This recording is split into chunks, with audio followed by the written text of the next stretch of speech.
गर्मी का समय है, इस वजह से एक परिवार के 4 लोग, उसमें से माँ और उनके 3 बेटे, घर के छत पर रात के वक्त सोने जाता है, हर दिन जाता। लेकिन शुक्रवार को उस परिवार के जो मुखिया होता है, नाम है पप्पू जसवाल, वो देर रात आते हैं। आने के बाद सीधा छत पे चढ़ते हैं। छत पे चढ़ने के बाद अपने बड़े बेटे को अपने बड़े बेटे को क्योंकि सब लोग सो गए थे, देर रात हो गई थी, तो अपने बड़े बेटे जिसका नाम होता है प्रियांशु जसवाल, 18 साल उम्र होता है, उस बेटे को कहते हैं चल नीचे चल, कुछ काम है।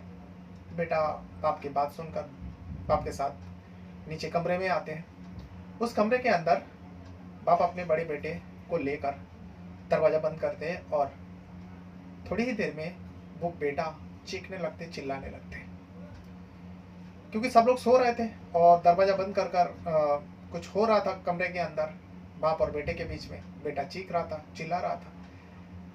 तो जो छत पे सो रहे थे उन लोगों को थोड़ा बहुत आवाज़ पहुंची, इसीलिए सारे लोग जाग कर, 2 बेटा और माँ जागते हुए दिखता है कि बड़ा बेटा नहीं है प्रियांशु, तो फ़ौरन वो लोग नीचे आते हैं तो देखते हैं कि कमरे से ही आवाज़ आ रहा है, प्रियांशु की आवाज़ अब आना बंद हो गया। तो घर के दरवाज़ा पीटा जाता है। जब कमरे का दरवाज़ा पीटा जाता है, दरवाज़ा खोला जाता है। जब दरवाज़ा खोलते हैं, अंदर के जो मंजर था देखकर इसमें किसी का भी होश उड़ सकता है, क्योंकि यहाँ पे 2 छोटे छोटे लड़का और उसकी माँ अपनी आंखों से देख रहा था कि उनके जो बड़ा बेटा है प्रियांशु जसवाल, वो लहूलुहान फर्श पर गिरे हैं, और प्रियांशु का जो पिता है पप्पू जसवाल, जो 45 साल का है, उसके हाथ में एक जूसर का हैंडल था और उसमें भी खून से सना हुआ है। इसे देख के साफ अंदाजा लगा जा सकता है जो प्रियांशु जसवाल को मारा गया, वो जो खून से लहूलुहान जमीन पर, फर्श पर गिरी हुई, उसके साथ ही सब कुछ करने वाला उसी का पिता पप्पू जसवाल है। पप्पू जसवाल अब दरवाजा खोलकर बाहर आने की कोशिश कर रहा था, लेकिन ये तीनों जो है दरवाजा पे खड़े थे।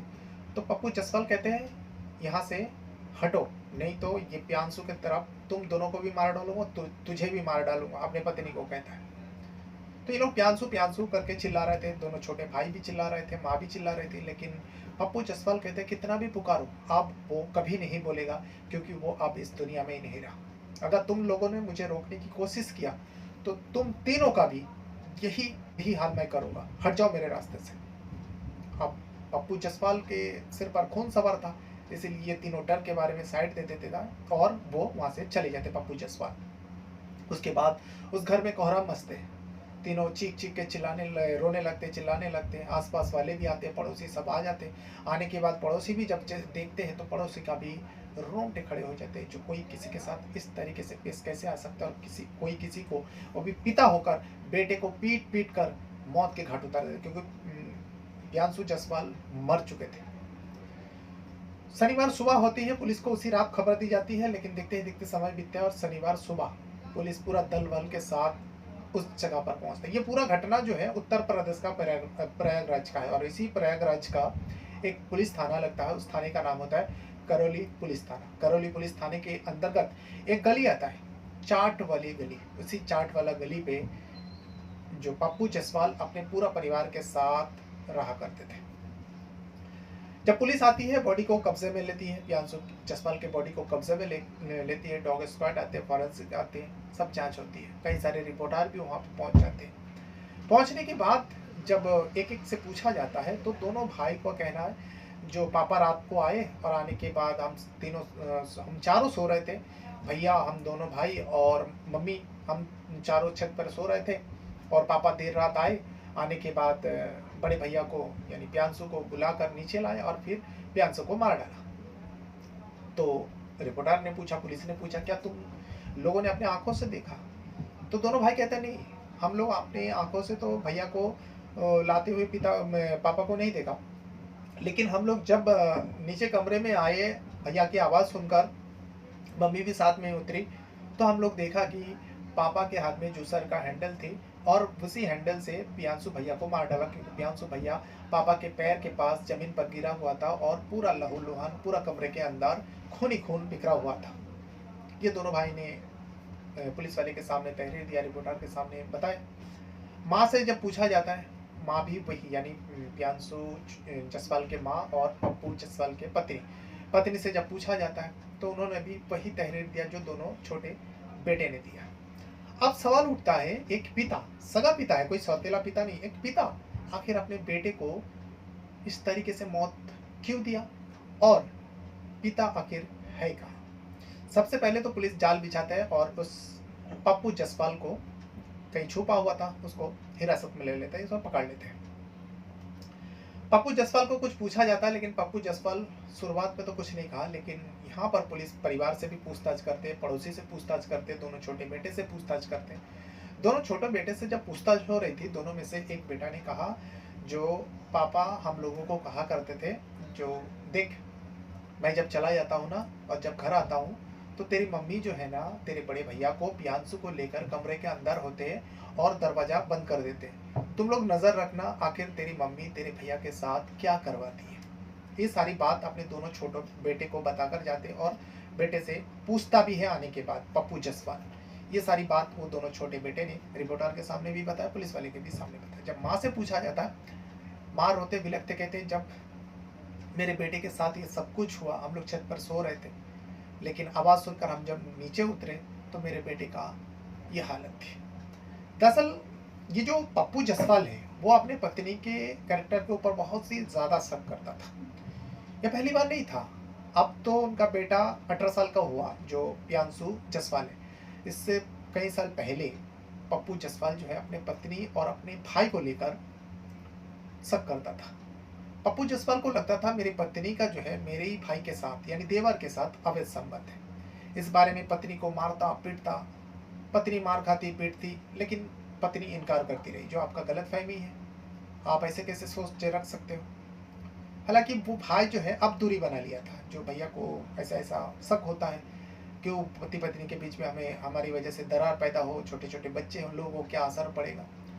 पप्पू जसपाल का जो भाई था वो दूरी बना लेता है, अब अपनी भाभी से मिलता भी नहीं था, भैया के घर भी नहीं आता, बातचीत भी नहीं करता था, पप्पू जसपाल का जो शक था उस वजह से। लेकिन फिर कुछ समय और बीत जाने के बाद जब प्रियांशु जसपाल थोड़ा बड़ा होता है, अब प्रियांशु जसपाल को लेकर पप्पू जसपाल का वही शक होता है। एक माँ बेटे को लेकर एक पिता शक करता है, जो इन दोनों के बीच में, माँ बेटे के बीच में अवैध संबंध, और मेरे पीठ पीछे ये दोनों जो है कमरे के अंदर संबंध भी बनाया करते हैं। बाकी सुनने के बाद ही मतलब रोंगटे खड़े हो जाते हैं। ऐसे शख्स को गोली मार देने को मन करता है, जो कोई पिता होकर अपने माँ और बेटे को लेकर ऐसे कैसे बता सकते हैं। लेकिन ये सामने आई है। दरअसल ये जो पप्पू जसपाल है वो नशे का आदी होता है, वो शराब बहुत पीता है और वो सब्जी बेचने का काम करता है। जो भी दिन भर वो सब्जी बेचता और शाम के वक्त उसी पैसा से वो शराब पी लेता, घर में एक पैसा नहीं देता। वही जो प्रियांशु जसपाल है पूरा घर का खर्चा उठाता था। भले ही वो 18 साल का था, लेकिन वो एक जूस का दुकान चलाया करता था और उसी जूस का दुकान का पैसा से जो भी मुनाफा मिलता है, जो भी कमाई होता है, उसी पैसा से पूरा परिवार, घर का खर्चा सब कुछ चलता था। लेकिन पिता नशे के चलते अपनी पत्नी और अपने बेटे के ऊपर ही शक करने लगता, और इसी शक के बिना पर वो अपने बेटे को जूस बनाने वाला मशीन का हैंडल से पीट पीट कर मौत के घाट उतार देता है। जब उस पप्पू जसपाल से पूछा जाता है तो पप्पू जसपाल भी पुलिस के सामने वही बात बताते हैं, जो साहब ये कोई मेरा शक नहीं बल्कि मुझे यकीन है, ये दोनों माँ बेटे के बीच में अवैध संबंध है। जब पुराना उस भाई के बारे में बताया गया तो पप्पू जसपाल इस पर कहता, हाँ मेरे भाई के साथ भी मेरे पत्नी का अवैध संबंध था। जब मेरा भाई आना जाना बंद कर दिया, अब वही सिलसिला वो अपने बेटे के साथ कर रही थी। किसी को भी यकीन नहीं होता पप्पू जसपाल की बात। लोगों का भी वही कहना, पड़ोसियों का भी कहना है जो नहीं, ये पप्पू जसपाल नशे के आदी है और इसी चलते उसने ऐसा खिलौना इल्ज़ाम लगा रहे कि जो प्रियांशु जसपाल था जिसको मौत के घाट उतार दिया, वो बहुत नेक लड़का था, बहुत अच्छा लड़का था। अपने माँ को ये भी कहा करते थे, जो माँ तू यहाँ से चला जा, तू अपने मायके रह ले, हम तीनों भाई पापा के साथ रह लेंगे, तेरी वजह से तू घर पर रहती, इसी वजह से पापा को शक होता है, तू मायके चले जा। कई मरतबा मायके भेज दिया था, कुछ दिन पहले भी मायके भेजा था, लेकिन माँ तो आखिर माँ है, अपने बच्चों को छोड़कर कैसे रह सकती।